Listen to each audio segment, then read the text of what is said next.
Painting the rosy red, painting the rosy red.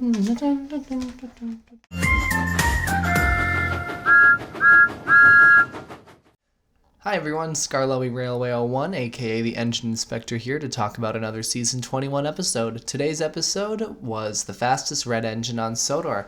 So without further ado, let's get into it. First of all, I'd like, just starting at the very beginning, that opening montage is great.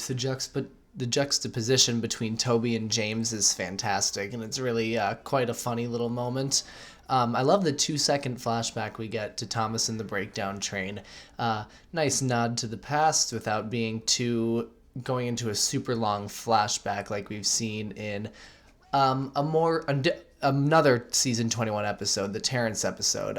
This is very short, reminds you of what's happened, and moves on from it very quickly. Let's just talk about the elephant in the room here for a sec. Rosie has been given a completely new paint job, and I really like it. There's been some complaints that say it's too fan servicey, or that that it's trying to defeminize Rosie.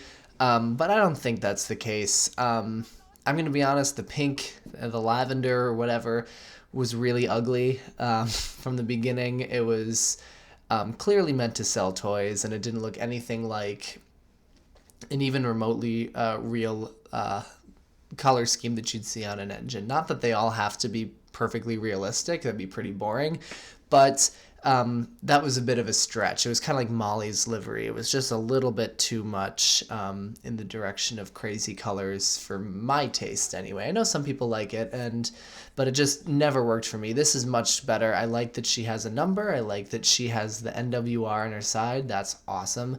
Never seen that before in any Thomas content, so it's really cool to actually officially get that on a locomotive. And it, like I said, it's just a little bit less crazy, and it looks more, it's toned down from the crazy pink colors.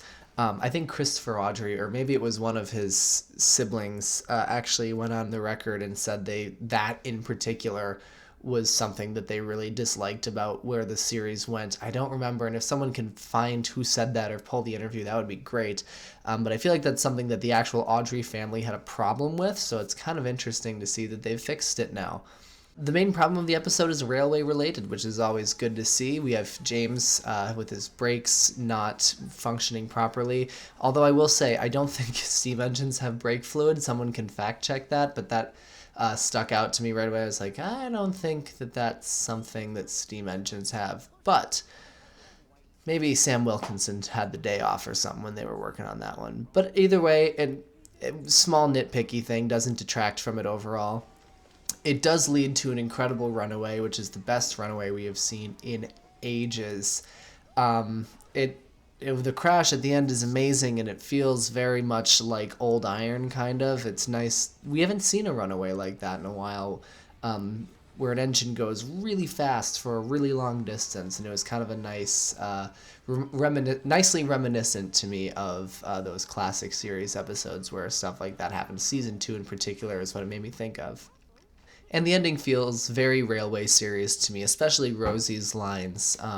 She says, for a moment there you were the fastest red engine on Sodor. That sounded like exactly the way Wilbert Audrey or Christopher Audrey would wrap up a story. So I just appreciate the little dialogue moments like that, even in an episode that's weaker. Not that this was a weaker episode, but the dialogue is just so much better than it ever was after season 7. It's so much better than it was during the dark ages, and I will always be grateful for little moments like that. Now for some less good stuff. This isn't a Rosie story at all, it's a James story, which is fine. I like the episode just fine as is, but I would have liked it more probably if it was told from Rosie's point of view, where she gets this new paint scheme, she's all excited about it, and then James, we see the same events happen, but from her perspective. I feel like that just would have been a kind of a missed opportunity to give Rosie a starring role, which I don't think she's had since season 12. This is probably her biggest role since that carnival episode. And I almost forgot about that until I pictured her with that creepy CGI face in season 12. But anyway, the crash itself I thought was really cool, but I don't understand why they did that triple cut where it was like boom, boom, boom. We saw it from three different angles, but we didn't see anything. We just saw a cloud of dust from three different angles. So I left me going, what was the point of that other than to sort of do a weird funky editing thing? Anyway, like I said, great episode overall. I've really liked this season. I think maybe I'm enjoying it more than the average person. But we're gonna give this episode an 8 out of 10. Lots of stuff to like here. Good to see Rosie. Hopefully we'll see more of her. I want to see. I'm curious now to see where they take her from here. I was a little bit skeptical. I couldn't have cared less last year what they did with her, but this episode has me intrigued, and I'm interested to see where they go from here. So that's all for today. We'll see you back here again for the Shedward episode.